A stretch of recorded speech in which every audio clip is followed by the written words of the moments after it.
જો આપણે આ દુકાન છે ને પટેલ સિલ્ક પેલેસ, એટલે આપણે બાજુમાં દુકાન છે ને ખોડેલ કંગન આપણે રાખી છે. એટલે આ કસ્ટમરનો સામાન છે બધો ભાવ ટુ ભાવ. આ આપણી પટેલ જૂની સાડી આપી નવી સાડી લઈ જવાની બરાબર. એટલે આપણે આ બાજુમાં ખોડેલ કંગન જોઈ લો.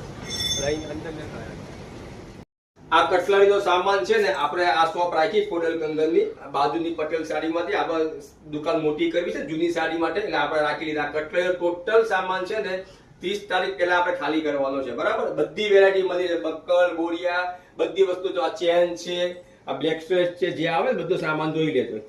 હોલસેલ કરતા અંદરના ભાવમાં બધી વસ્તુ મળશે. જે બેનને લેવી હોય 30 તારીખ સુધીમાં છે, બધો જ માલ આપણે વેચવાનો છે. ફટાફટ બને ઝડપથી સપોર્ટ કરજો અને આવી જજો. એટલે તમને સાડીમાં નવી વેરાયટી પછી અમે આપી શકીએ. જો આ બધી વેરાયટી છે, નખ પોલિશ છે, પછી બક્કલ છે, આ બધા છોકરીઓના નાના લિપસ્ટિક છે. જેટલો કટરાઈનો સામાન મળે ને એ અટાણે લઈ લેજો. અડધી કિંમત કરતા અંદર મળશે.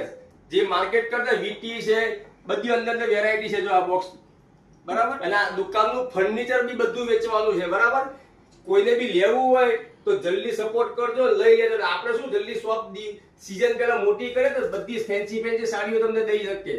બધી ચોલી છે, બ્લાઉઝ છે, બધું જ લાવવાનું. પણ આ કટલેર સામાન થોડો વેચવામાં સપોર્ટ કરજો. આ રીતના રૂમાલ બધું જ મળી રહેશે.